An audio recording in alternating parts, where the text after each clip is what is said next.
Welcome back, dear listeners, to another captivating episode of Oliver the Time Traveler. So, buckle up as we continue this extraordinary journey. And if you're enjoying the adventure, remember to show your support by liking and subscribing. Your engagement truly lights up our cosmic path. Now, let's rejoin Oliver as he delves deeper into the secrets that the maps hold in store for him. With a glint in his eyes, Oliver speaks his intentions to Galileo. I want to free the other watchers first, ensure their journey back home. After that, I'll focus on returning to my own time. He then turns his attention to Galileo, his voice a mix of curiosity and hope. But what about the watch? Once the memory is reset, can I continue using it? Galileo's response is clear, his voice carrying the weight of wisdom. Absolutely, Oliver. After the reset, the watch remains a powerful tool. However, always remember the key to successful travel lies in safeguarding the book, the box of maps, and the key itself.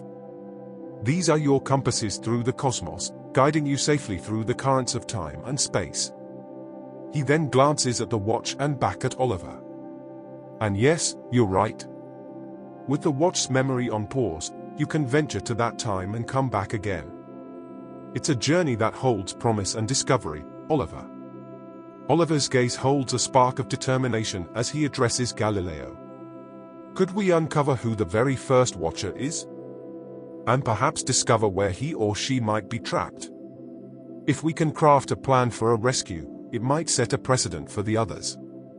Oliver's words carry a sense of urgency, the notion of leading a charge to liberate those who have been lost within time's embrace. Galileo's eyes light up with a sense of enthusiasm as he begins to explain. Actually, finding the first watcher is not as complex as it might seem. All we need to do is examine the memory of the watch for the very first memory spot. From there, it becomes relatively straightforward to trace their presence within the celestial maps. His words hold a sense of assurance, as if unraveling the thread of the first watcher's journey is a task well within their grasp. Galileo turns to Oliver with enthusiasm. What do you say, Oliver? Shall we trace the first watcher's path? It could unveil a wealth of information that might aid us in our mission to free them and guide us towards the best course of action. His eyes shine with a mixture of anticipation and determination, eager to take the next step in their cosmic quest. Oliver extends his hand once more, offering the watch to Galileo. With a few deft motions, Galileo navigates the watch's interface, effortlessly opening its memory. As the memory's contents appear before them, Oliver's eyes fixate on the first position, a symbol that holds the key to tracing the first watcher. With a focused press on the symbol, a transformative energy ripples through the room. The celestial maps that surround them shift and rearrange, morphing into a new arrangement of stars and constellations. Oliver watches in awe as the room seems to expand and contract. Galileo's eyes widen in awe as he gazes at the newly formed arrangement of celestial maps. A sense of realization dawns upon him, and he turns to Oliver. Galileo's tone takes on a thoughtful quality as he continues. Each time an era presents its own challenges and opportunities. I see it now, Oliver. The first watcher, his or her journey has led us not so far away from here. His voice is tinged with a mixture of wonder and excitement, as if a puzzle piece has finally fallen into place. Galileo's tone becomes more serious as he imparts his wisdom to Oliver. Indeed, Oliver, the power of these relics is both a blessing and a potential danger. While we have the ability to guide the first watcher to a place of their choosing, we must exercise utmost caution. The relics that enable these travels are precious, and their loss could result in dire consequences. He emphasizes the gravity of the situation, his expression a mix of concern and determination. We must ensure that these relics, the book, the box with the celestial maps, and the key, are safeguarded at all costs. The dangers of their loss are not only personal but could ripple through time itself. The threads of destiny are delicate, and we must be vigilant in preserving them. Oliver contemplates Galileo's advice, his thoughts swirling with the weight of the decision ahead. So, you suggest I travel to the first watcher, observe the situation, and then decide on my next steps? Galileo nods with a thoughtful expression. Indeed, Oliver. Knowledge is our greatest ally. By observing the first watcher's circumstances, you can make an informed choice about your next move. Whether it's returning here to strategize or establishing contact with the watcher, the information you gather will be crucial. Oliver's determination remains unshaken. I understand, Galileo. I'll be careful and keep a low profile. And I won't forget about the red button. Galileo's gaze softens with understanding. Good. Safety must be your priority. Only by ensuring your own well-being can you make a difference and potentially free all watchers. As Oliver nods in agreement, Galileo offers a reassuring smile. Remember, Oliver, you hold the power to navigate through time. But with great power comes great responsibility. Take each step wisely and trust in your instincts. Galileo's voice brims with urgency, each word carrying a weight that transcended time itself. Listen closely, Oliver, he implores, his eyes ablaze with fervor. The first watcher's timeline aligns flawlessly with ours. His hands gestures emphatically as he continues, his words pouring forth like a torrent of revelation. Galileo's gaze seems to pierce through time itself, his eyes locked on a distant scene that he's witnessing through the maps. Spanish troops, a formidable force, are converging upon the city of Leiden. Banners fluttering in the wind, their military might pressing against the city's walls like a vice. A fierce conflict is raging, an inferno of battle and desperation. Imagine, if you will, a canvas of moments that synchronize with ours. But in the present of this person, dear Oliver, there's anything but tranquility. Leiden, the city that shelters this person, is caught within the clutches of a tempestuous era. The tension in Galileo's voice is palpable, each syllable resonating with the gravity of the situation. And within those very walls stands the first watcher, caught in the crosscurrents of history's storm. Their heart pounds to the rhythm of distant cannons, their soul weighed by the chaos that surrounds them. His voice drops to a hushed, almost conspiratorial tone, as if sharing a secret of immense importance. The protective ramparts of Leiden, once a sanctuary, have become both their haven and their cage. The watcher has to deal with the dire circumstances of war, each moment a delicate quest for survival. Oliver absorbs Galileo's explanation and then turns his eyes towards the older man. With a furrowed brow, he poses a thoughtful question, Galileo, considering the dire circumstances within the besieged city of Leiden and the Spanish army surrounding it, what would you suggest as the best strategy for me to establish contact with the watcher confined within those city walls? Oliver, Galileo's voice holds a mix of seriousness and guidance. As you prepare to traverse time and step into the heart of Leiden's turmoil, there are crucial steps you must heed. Your journey is a delicate dance with history, and your actions hold the potential to intertwine with the first watcher's narrative. He locks eyes with Oliver, his expression unwavering. Upon your arrival in the city, seek shelter swiftly. The streets may be chaotic, and danger could lurk at every corner. Find a place where you can observe from the shadows, where the ebb and flow of battle won't sweep you away. His tone softens with concern. Remember, Oliver, you are a mere traveler in a foreign time, an anomaly that could attract unwarranted attention. Blend in as best you can, become a face in the crowd. Galileo's eyes gleam with a spark of wisdom. Once secured, focus your efforts on establishing a means of communication with the first watcher. Seek out clues, whispers of their presence. Leiden is a labyrinth of secrets, and you must navigate its twists and turns with caution. Oliver's eyes hold a mixture of anticipation and uncertainty as he absorbs Galileo's instructions. Galileo, he begins, his voice tinged with curiosity, what should I bring with me?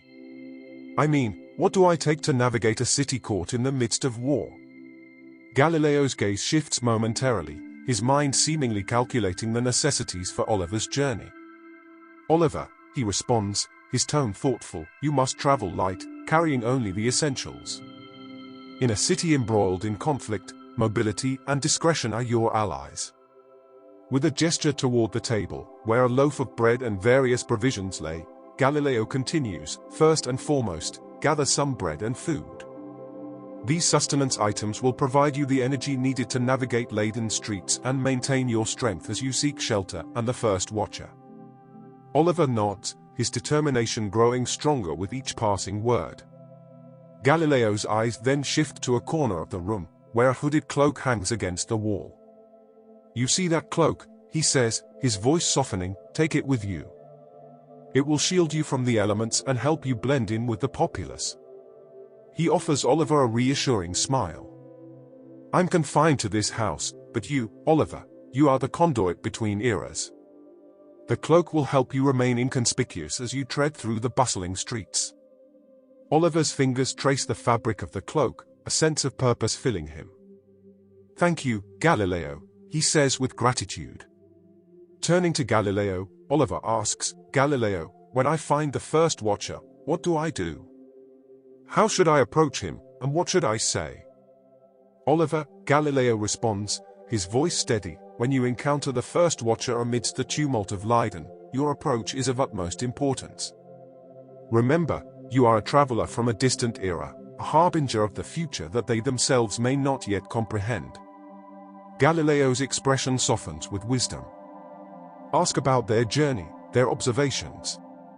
Inquire about the world they have encountered, the challenges they have faced. Let their words guide you to the heart of their narrative. Galileo's gaze holds a touch of empathy.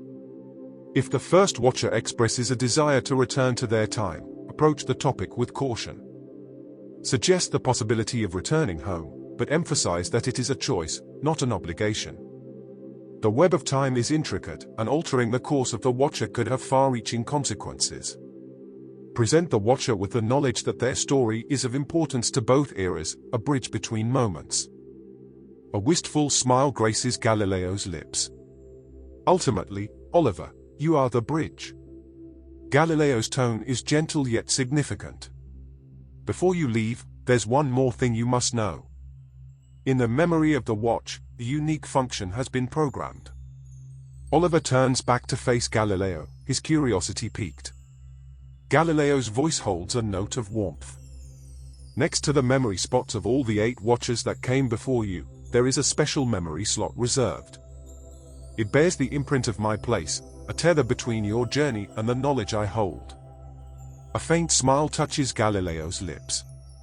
"Should you ever need guidance, insight, or a connection back to this moment, activate that memory slot. It serves as a conduit, allowing us to communicate across the gulf of time." Oliver's eyes widen with realization. "So, I can come back to you anytime I need assistance or simply to share my experiences?" Galileo nods. "Indeed, Oliver." Oliver gazes at Galileo, determination shining in his eyes. "Galileo," he says with conviction, "I promise I'll return to share what I discover, to let you know about the First Watcher and their story." Galileo smiles, a mixture of anticipation and fondness. "I look forward to hearing of your journey, Oliver. Remember, our connection spans time itself." With a nod, Oliver turns his attention to the watch on his wrist. He navigates its intricate interface, confirming the destination and securing the settings. The watch's holographic display casts a faint blue glow on his face as he does so. Oliver reaches to the box once more, retrieving the key.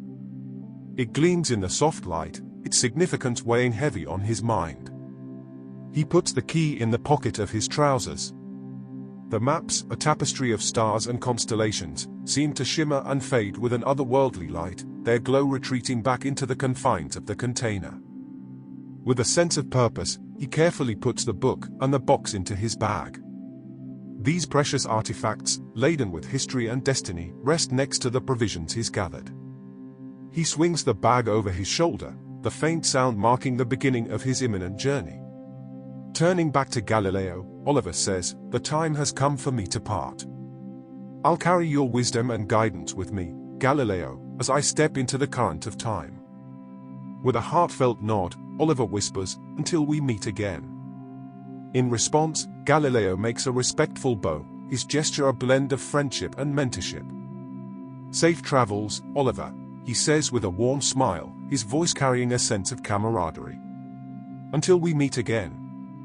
With those parting words lingering in the air, Oliver's fingers find the green key on the watch's interface. His heart beats with a mixture of excitement and anticipation as he presses it, activating the temporal mechanism. In an instant, the world around him shimmers and dissolves into a cascade of blinding white lights. Oliver senses again a gentle, upward pull. It's as if invisible hands are cradling him, lifting him from the familiar ground and into the realm of time itself. The sensation, a dance between reality and the unknown. The boundaries of his present reality blur and fade. He's suspended in a sea of light and possibility, carried forward by the currents of time's embrace. Dear listeners, as the brilliant lights envelop Oliver, he embarks on a journey that defies the constraints of time. The watch's resonance guides him towards a dark period in the history of Leiden, a city gripped by the clutches of conflict. We leave Oliver for now, his fate entwined with the enigmatic First Watcher and the secrets that await. The tapestry of time has unfurled before us, and we've glimpsed but a fraction of its mysteries. Join us again in the next episode as we continue our odyssey with Oliver, delving deeper into the currents of time's flow. Don't forget to like, subscribe, and share this extraordinary adventure, inviting others to be a part of this journey through the ages. Until then, may the echoes of discovery resound in your thoughts, and may your curiosity remain as boundless as the expanse of time itself. Thank you for listening, till the next one.